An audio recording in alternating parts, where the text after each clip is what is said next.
राधे। जय श्री एकादशी।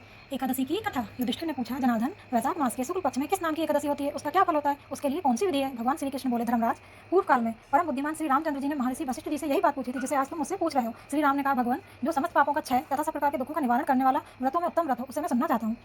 वशिष्ठ जी बोले, श्री राम, तुमने बहुत उत्तम बात पूछी है। मनुष्य तुम्हारे नाम लेने से ही सब पापों से शुद्ध हो जाता है, तथापि लोगों के हित की इच्छा से मैं पवित्रों में पवित्र उत्तम व्रत का वर्णन करूंगा।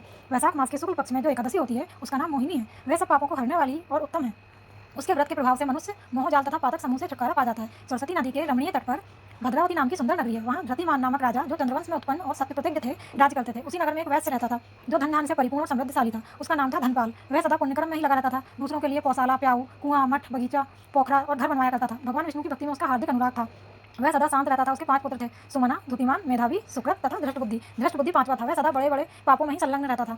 जुए आदि दुर्व्यसनों में उसकी बड़ी आसक्ति थी। वह वैश्याओं से मिलने के लिए ललायित रहता था। उसकी बुद्धि ना तो देवताओं के पूजन में लगती थी और ना पितरों तथा ब्राह्मणों के सत्कार में। वह दुष्ट आत्मा अन्याय के मार्ग पर चलकर पिता का धन बर्बाद किया करता था। एक दिन वह वैश्या के गले में बाहें डाले चौराहे पर घूमता देखा गया, तो पिता ने उसे घर से निकाल दिया तथा बंधु बांधवों में भी उसका परित्याग कर दिया। अब वह दिन रात दुख और शोक में डूबा तथा कष्ट पर कष्ट उठाता हुआ इधर उधर भटकने लगा। एक दिन किसी पुण्य के उदय होने से वह महर्षि कौंडिन्य के आश्रम पर जा पहुंचा। वैशाख का महीना था। तपोधन कौंडिन्य गंगा जी में स्नान करके आए थे। धृष्ट बुद्धि शोक से भार से पीड़ित हो मुनिवर कौंडिन्य के पास गया और हाथ जोड़ सामने खड़ा होकर बोला, ब्राह्मण द्विजश्रेष्ठ, मुझ पर दया करके कोई ऐसा व्रत बताइए जिसके पुण्य के प्रभाव से मेरी मुक्ति हो।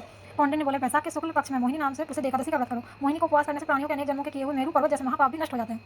वशिष्ठ जी कहते, श्री रामचंद्र जी, मुनि का यह वचन सुनकर धृष्ट बुद्धि का चित्त प्रसन्न हो गया। उसने कौंडिन्य के उपदेश से विधि पूर्वक मोहिनी एकादशी का व्रत किया। नरश्रेष्ठ, इस व्रत के करने से वह निष्पाप हो गया और दिव्य देह धारण कर गरुड़ पर आरोहण सब प्रकार के उपद्रव से रहित श्री विष्णु धाम को चला गया। इस प्रकार यह मोहिनी का व्रत बहुत उत्तम है। इसके पढ़ने और सुनने से सहस्त्र गोदान का फल मिलता है। बोले एकादशी माता की जय। जय श्री हरि, जय श्री राधे।